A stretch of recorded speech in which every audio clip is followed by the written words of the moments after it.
Hi, everyone. Welcome to another episode of Second Act Actors. I'm your host, Dr. Janet McMordie, and I'm still a medical doctor simultaneously trying to pursue a career in acting. My guest this week is Dr. Laura Lawson. Laura and I went to medical school together, and she has a fascinating life story. She was a first act actor turned second act doctor.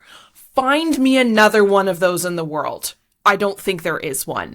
She went to theater school and then went into medical school. And we talked about this. She was saying about how first year, we went to McMaster. So McMaster University in Hamilton, Canada is kind of this it is world renowned, 100%, for saying you don't have to have a science degree to come into medical school. You can have whatever degree you want. Come on in. All are welcome here. And so Laura, with her theater degree, got into McMaster Medical School. And again, we talk about this in the episode where those first 6 months to a year of medical school, she almost dropped out because yes, everyone's invited, but it is learning a new scientific language. And she was like, oh my goodness. Okay. Yes, everyone's invited, but, is really a theater degree enough of the language I need to get the basic science of medicine down? It is 100%. But again, it was rough going. But then the patient interaction started in medical training. And that is where she shines. And that is where her theater training really, really put her at an advantage. And again, we talk about this in the episode, and it is really, really, really cool. So first act actor, went to theater school. Second act doctor. Third act, blending the two of those together as she's now a practicing family physician and doing community theater within the city of Peterborough. Please enjoy my incredible friend and colleague, Dr. Laura Lawson.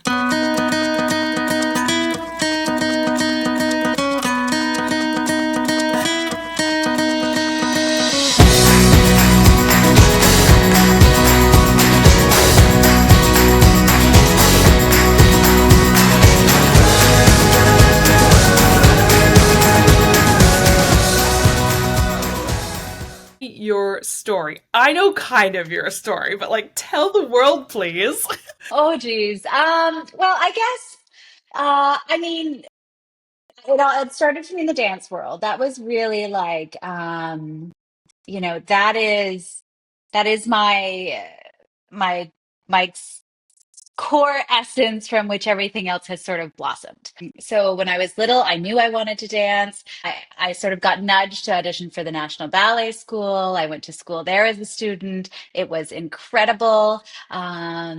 We also, at that time, were introduced to phenomenal theater as well. We did musical theater. We had this really intriguing drama teacher, Brian Way was his name.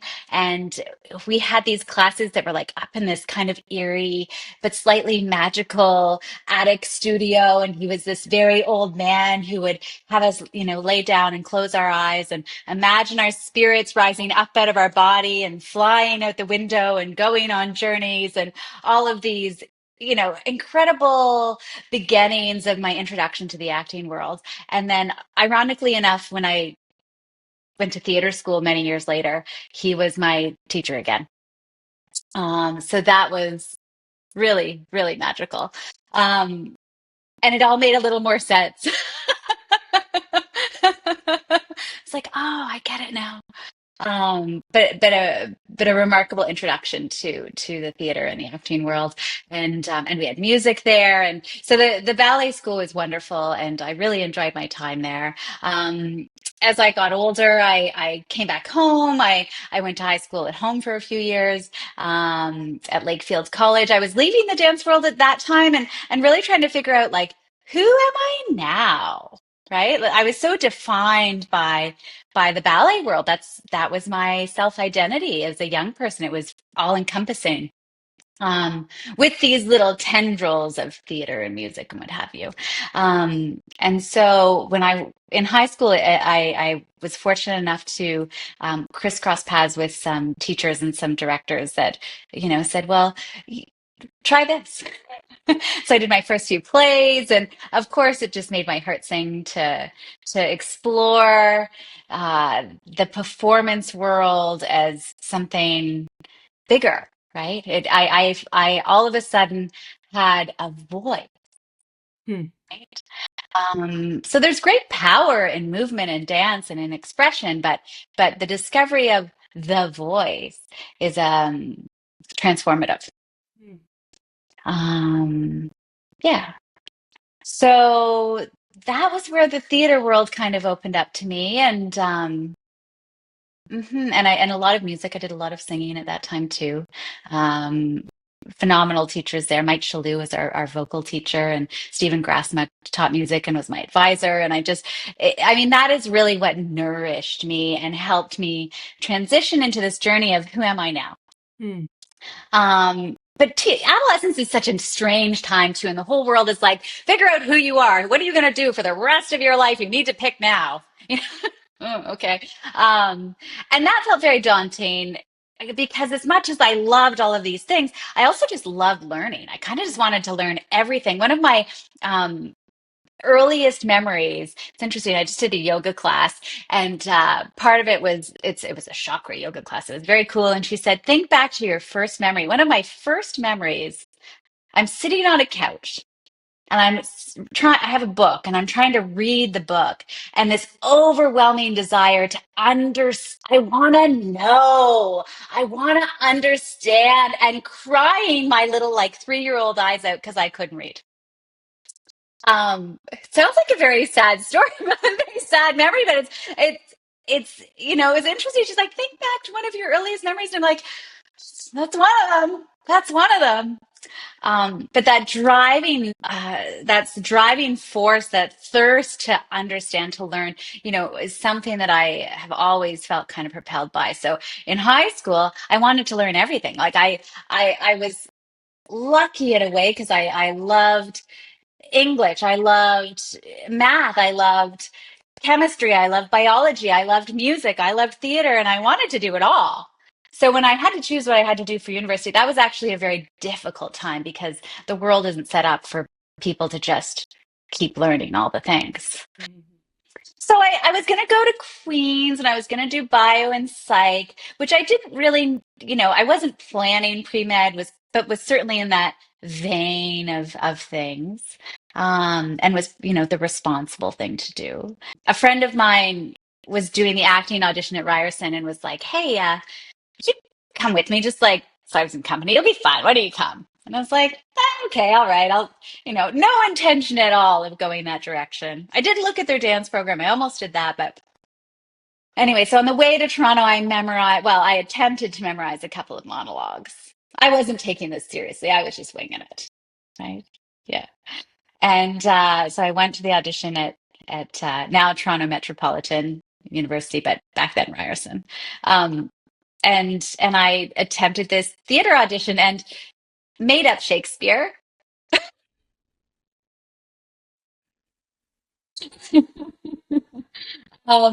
But somehow got it. That's Yeah. amazing. So, and sometimes the universe puts opportunities in front of you and you have to stop and pause and be open to that, right? I mean, it wasn't my plan. I went on a whim with a friend for fun, but I just didn't I loved being there. It was so fun. It was playful. I got to play. Yeah. So, I really kind of, much to the chagrin of teachers and family and even my perhaps more responsible self. Um, I followed that heart impulse and I said, okay, I'm going to do this. I'm like, what the hell? Life is long. Like, if I want to do this performance theater thing, I gotta do it now. At least that's how it felt, especially as a dancer, right? Um, and I was like, I can always go back to school. Like that's easy to do. This is a little bit naive as a superpower, right? Mm-hmm. So, mhm. So yeah, so I went to Ryerson. It was an incredible program. Met Brian Way there again, which was phenomenal.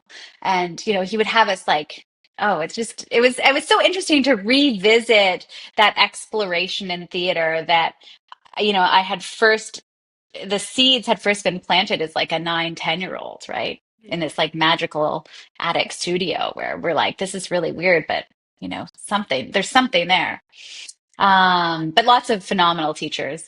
And I mean, I spent 4 years there. We had a small class. We were really tight knit, incredibly talented human beings that it was really an honor to get to cross paths with and get to play with, Hmm. right? And very much like brothers and sisters, really. And I will always feel that way about each and every one of them, even though we've all kind of scattered in our various directions in life. Hmm. Um, so yeah, so for me, I'm certainly not one of your typical second act actors. I that's where I started. That was act one. That was act one. I love it. Yeah, so I worked in dance and theater for like 5 or 6 years or something. I did some shows with the Canadian Opera Company, which was phenomenal. I got to be a dancer with them. I did a couple of films. I did Save the Last Dance 2. I did Hairspray, which was my Yeah. big claim to fame. And I mean, it was wonderful. Those were the highs, that's for sure. The life of a working performance performer is certainly one of ups and downs, right? And as a young person, even though you're told, there's a lot of no's, like you just got to stick with it, it's hard. You really start to question yourself, and it's hard. It's hard. Um, Not only like emotionally and with regards to your confidence, but also like financially, like as a young person trying to like keep it together in the big city, like it's a tough road. And even colleagues of mine who have been very successful, it's not easy, Hmm. you know. Yeah. Um, but I did love it. I didn't I taught a lot of dance. I had a little dance company. Um, uh, so I did end up circling back to that part of me as well and integrating that into my world.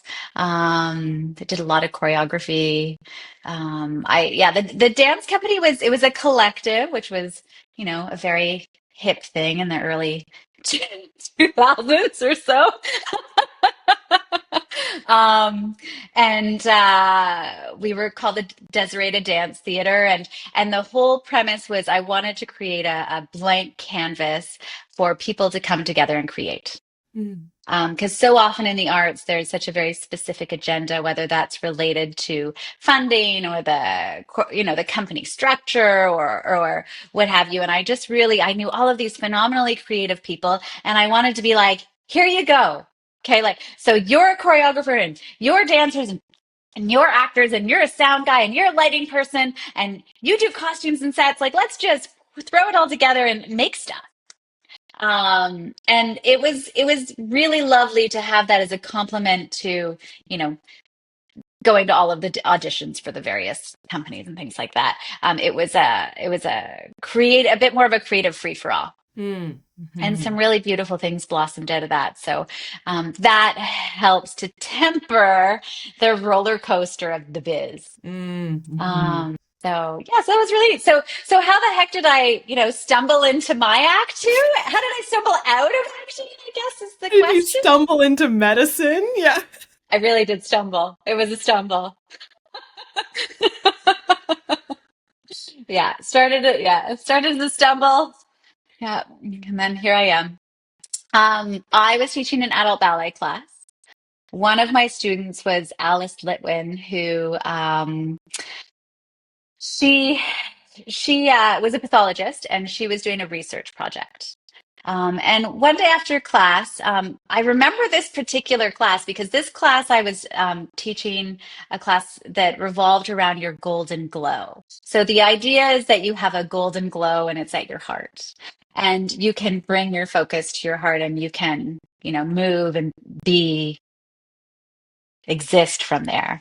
And then you can take that golden glow and you can take a breath, and it can surround your body, right? And you can move and interact from there and you can pull it back in, take a breath, and that golden glow can fill the room. And you can bring back in. Take that golden glow and it can fill the building. And it can fill the block, it can fill the city, it can fill the planet.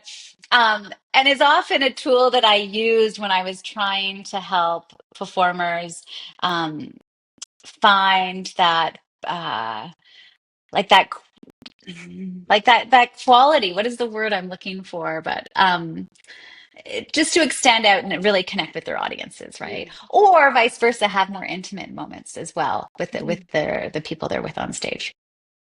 Anyway, it was a very woo woo class, which is the funniest part about all this. But she came up to me afterwards and she said, you're like an actor, dancer, director kind of person. I need somebody to direct this research film, this little film. And, as a young performance artist in the city, the answer is yes, and sure I can. Of course. So I directed this little video snippet for the research project, and then she said, "Okay, that's great. Can you get it translated into, I don't know, it was like 16 languages or something. It was a lot of languages."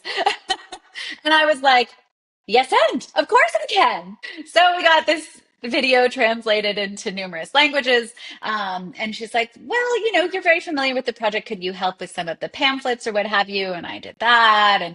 And then she said, I'm looking for a summer student. Would you consider helping out on the project for the summer? And I was like, sure, let's try this. And so one thing led to another, and we ended up. She asked me to actually help write the paper, which I was listed as an author. It got published. It was on actually, doing HPV self swabs so that women don't have to go for PAPs, which, it's really nice to see how many years later actually happening. So yeah, so the paper got published, and she said, "Have you ever considered medical school?" So, I mean, I was a bit of a hippie. I lived like near Kensington Market. I wasn't quite sure how I felt about my partner at the time. He was a Chinese medicine doc, and he's like, "Hey, we could do this really cool East-West medicine fusion holistic clinic thing." And it all kind of started to align. And as crazy as it was, I thought, well, I'll throw my line in the water.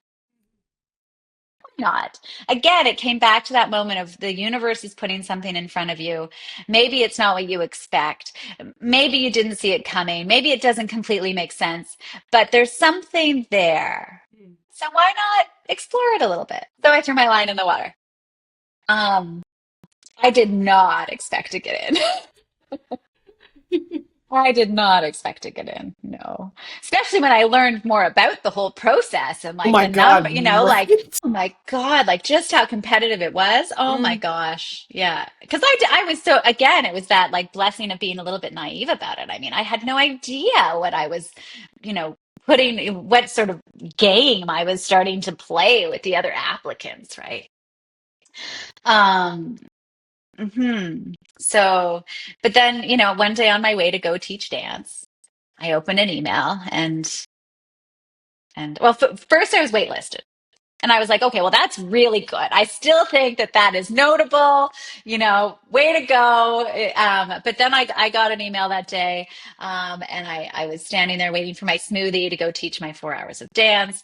And I think I turned to the person next to me in line and I just said, oh my God, my life just changed. Yeah. Yeah, so I went to Mac with you. Yes. Yeah, you know, as crazy as medical school was, as intense as it was, we had a really fun class. We really did. Yeah, we did. We had a really fun class. I Hmm. I did not expect that. Yeah. Yeah.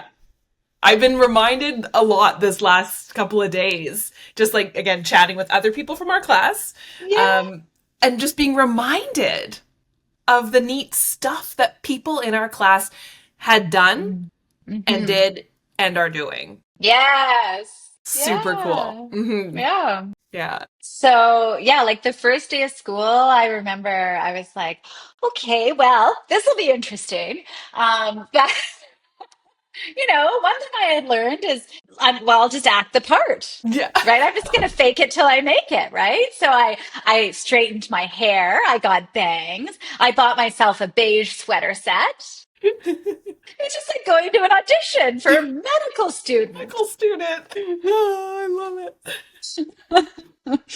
Yeah, I mean the beginning was the first 6 months, the first year, whew, I mean, I almost quit. Like there Mm, was moments, Max says that they are, you don't have to be pre-med to come to our medical school, we welcome people from non-traditional backgrounds, like da da da da da da da. Yeah, yeah, yeah, yeah, yeah, yeah. Yeah, show up with a theater degree and see how, tell me about that.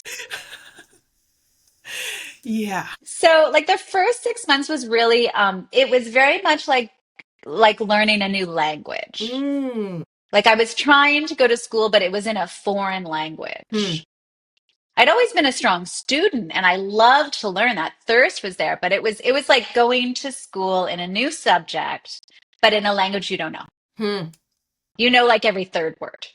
mm, Maybe a few more than that. But yeah, so that was really challenging. I feel like once I got through that initial really steep learning curve, then it smoothed out a bit. So after the first 6 months or a year, and especially once we start to have the patient interactions, for me, mm, that was the real piece that made it make sense. mm. Because in the beginning, I was like, Jesus, universe, this is insane. This doesn't make any sense. Ever going to do this? Why am I here? Right? Um, but yeah, once I start to engage with the patients, that's where the magic happened. And that's where, like I often say, people are always like, theater to medicine and then kind of back to like, what?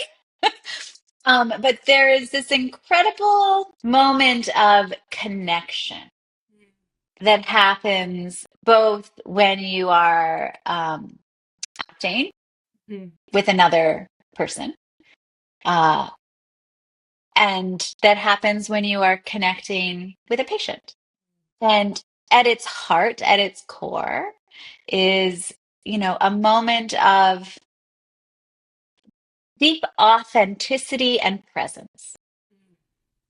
Truly hold space for one another to exist. And to layer in some compassion and maybe some curiosity. And so, those two worlds end up being a heck of a lot more similar than, you know, you could imagine. Mm. Yeah. So you're in medicine. You now, I know you went to family, now you have family practice, also a family. What brought you back into the acting world? Yeah, yeah, yeah, for sure. So, I mean, I love medicine, and it's great. I think finally, when I had my practice set up, because there's not much breathing room in med school and residency, but once I had my practice set up, at first I worked up in Bancroft. There wasn't a lot of theater there. They do have a theater, but I hadn't tapped into it at that point. I started making some music. We survived in the woods by making a lot of music for about 4 years, which was great. And so that was a nice way to connect. And then I moved back to Peterborough in 2018 when I got married, right before I had a baby. Had a baby. COVID hit, right? Which shook all of our lives. And then, as the world started to just crack open the door again, I got a message from B. Corey, who is one of my directors in high school. And a big part of the reason why I went to Ryerson for theater, I'm pretty sure she helped me pick out monologues and stuff like that. So she does a lot of shows with the Peterborough Theatre Guild, and she said, "Will you come out and do a reading?" So she does staged readings once a month. So I did a few readings with her, and it was like my heart just lit right up. My joy, it was just joy. It was joy to be there, and especially amongst the heaviness and the isolation of the pandemic, to be able to connect with other people, other actors in the audience, even if we were socially distanced. Mhm, mhm. It's joy. It was play. It was exploring the human condition, right? Imagine this, imagine that. Let's connect. Let's be intentional about it. Yeah. At a time we were so thirsty for that. Yeah, Yeah. absolutely. Yeah. So she got my foot in the door at the Guild, and it's a remarkable community. And so I've done a show each year that the Guild has been kind of back and doing their seasons. The first year I did a comedy called Rumors, which was lots of fun. I was this very woo-woo crystal obsessed lady. And then we did Fiddler on the Roof, which was amazing. Jerry Allen was the director, and he had known my mom or something. Anyway, he like sent me a letter to my clinic asking if I would be the choreographer, and I was like so flattered. I was like, oh my.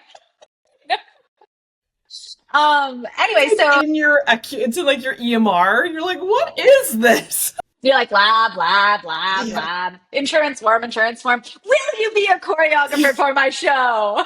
Truth be told, it was my nurse who gave me the letter, and she was so excited. She's like, Kathleen, how the hell am I going to have time to choreograph a show? And she's like, do it, do it, do it. So just figure it out. You figure it out. So that was great. That was last year. So I choreographed Fiddler. I played Hava. And it was just absolutely delightful. Yeah, it was really special. Wonderful cast and yeah, great creative team. Yeah, a real joy. And yeah, and then this year I did a lovely play about women in science. Ooh. Yeah, so it was called Silent Sky, and it was about women in the early 1900s who worked at Harvard and mapped the stars and essentially discovered that the universe is far more vast than we ever conceived. Mm. But of course, because they were women, they weren't recognized for their work at the time. Yeah. And also sort of this tension between work and devotion to work and family life and love, and as a woman the challenges in society then, but also perhaps now, in trying to balance all of those pieces, right? So the push and pull of that. Yeah, it was a really nice, it was a lovely play, directed by B. Corey. So I finally got to do a full production with her, again after many years. Yeah, yeah. Whenever I talk to people in healthcare about about my acting life, a lot of times whenever I'm like in the OR, people are like, oh, what are you up to now? Oh my gosh, what are you doing? Tell me, Yeah. we'll get tickets, blah. And then the next sentence is usually, oh, I wish I could do that, but blah Yeah. blah blah blah blah. Yes. Do you have any advice for people if you ever get that comment, or if people are like, Yeah. oh, like, how do you do it? Like, I want to do that too. What do you have any advice? Yeah. Well, I think, you know, you just do. Hmm. Like many things in life, if you sign up, if you show up, really you just got to show up. That's so much of it.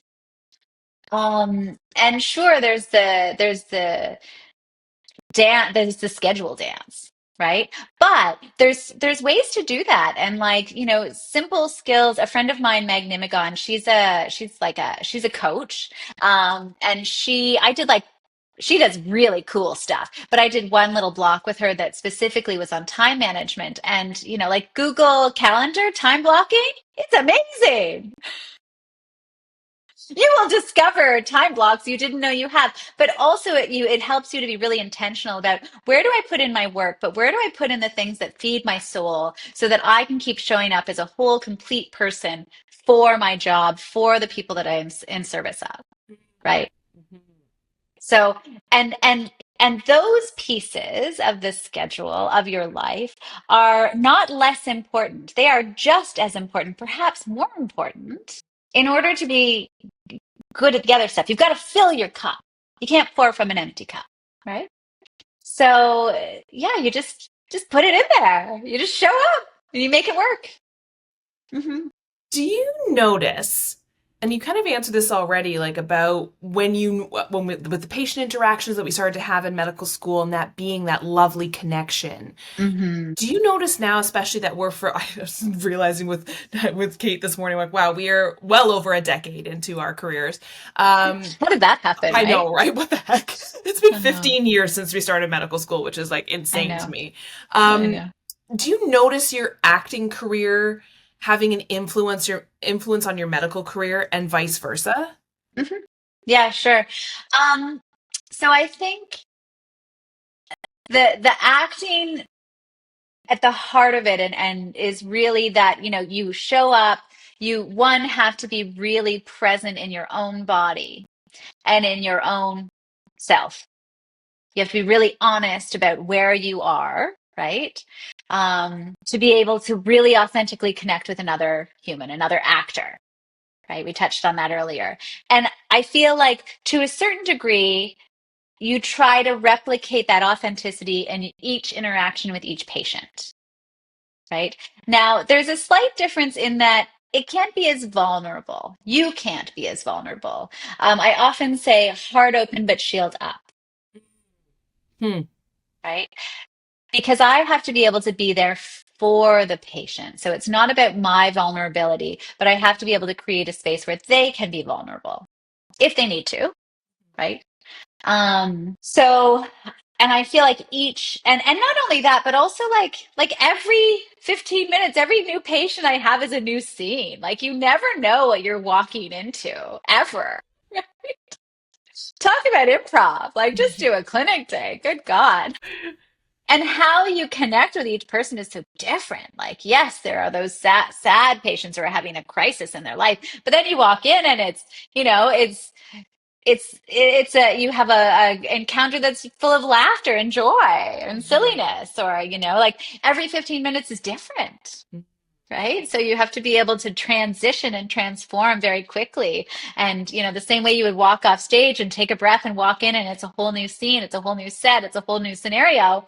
That's the same thing that happens as you walk down the hall before you knock on the next door. Yeah. Really is. Wow. So I guess that's how my acting informs my medical life. And then I think for vice versa, um, how does that, cross-pollinate into my acting world? Um, I mean, as a physician, um, oh, I had this thirst for knowledge as a young person, and I think that's what called me to medicine, because not necessarily just the intellectual knowledge, but the human experience knowledge. So you are encountering people at every stage of the life journey, literally, right? You are there for births, you are there for deaths, you are there for the highs and the lows and the in-betweens and the mundanes. You are there with people for all of that. And so if you can truly be present and share in those moments and hold space for those people, you know, each one of those experiences holds a gift for you, um, that then can be taken back into the creative space. I have so much more that I pull on my pool of experience for emotion and just things, shit that happens to humans is so much greater and so much deeper that absolutely informs my acting. Oh, I love that. Wow. Do you have any little bit of a easier breezier question, but I Yeah, yeah. love this question. Do you have any favorite moments on stage or on set? Any Oh, this funny is so fun. stories? I saw this in your pre-listed questions, and it's been like boy, bouncing around in my head, and I was like, geez, like I don't know. This is actually the hardest question for me. Isn't that funny? Oh my gosh, there's so many moments. I don't know. I haven't picked I don't have one. This question stressed me out. Okay, well, tell me because mainly because it was so formative in my brain when we were going through our medical training. Do you have any funny stories from Hairspray? Oh geez. Or Oh, even just like what it was hairspray. like? Yeah.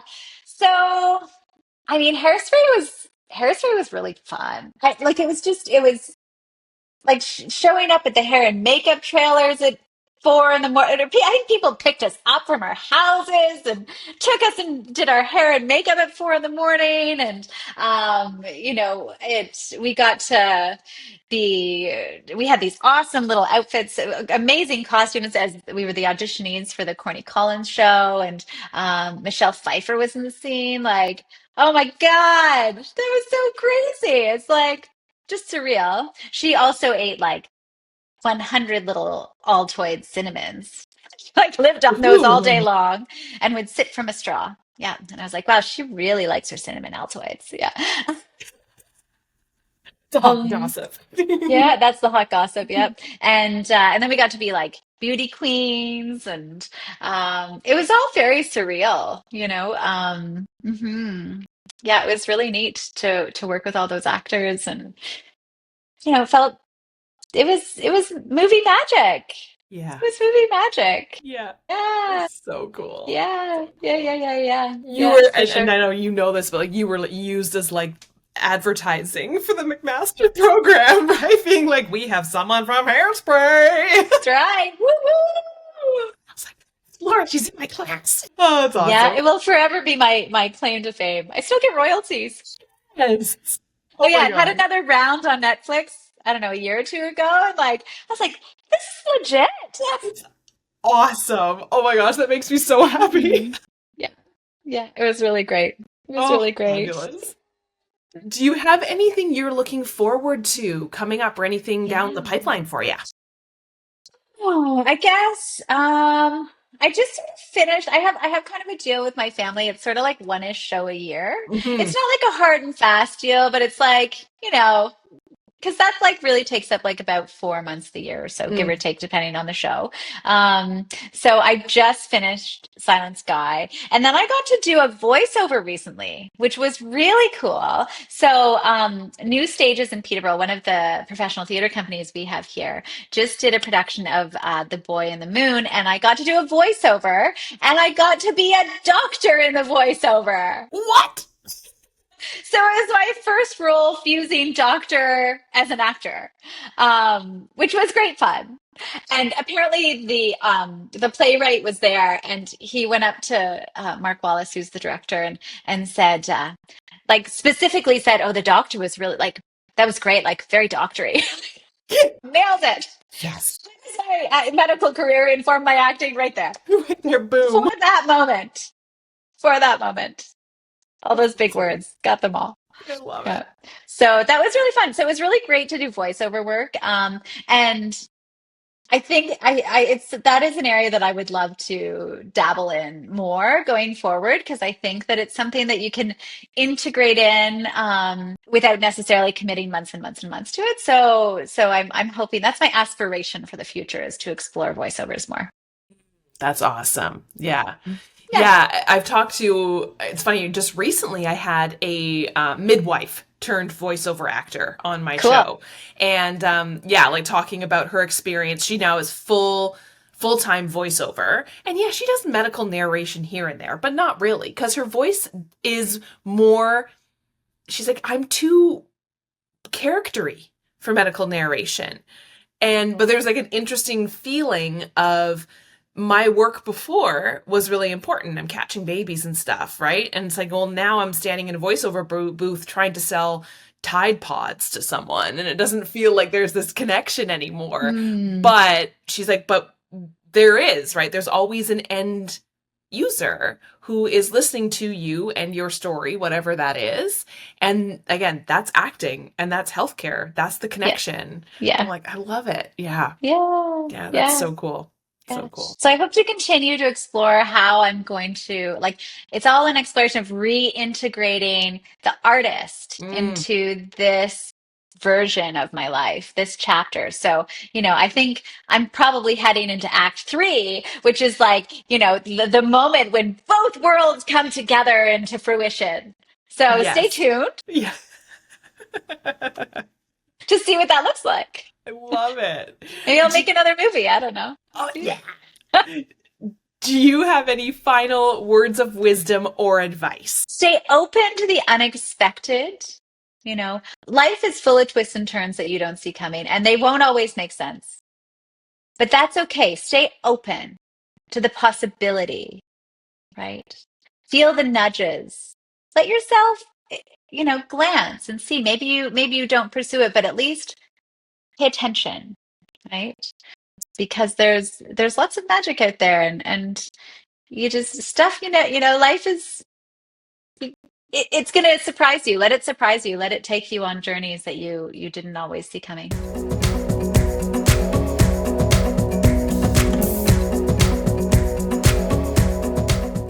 Thank you everyone for tuning in, and thank you, Laura, for being my guest this week. Thank you so much for taking the time out of your busy schedule to chat with me, share your story with me and with my guests. I so appreciate you. I absolutely love your story. Oh, it makes me so happy, so happy. Ugh. And thank you all for listening, and I hope you will tune in next week. My goodness. I hope you all tune in next week. Can tell it's the end of a long week. I hope you all tune in next week for another episode of Second Act Actors. Bye.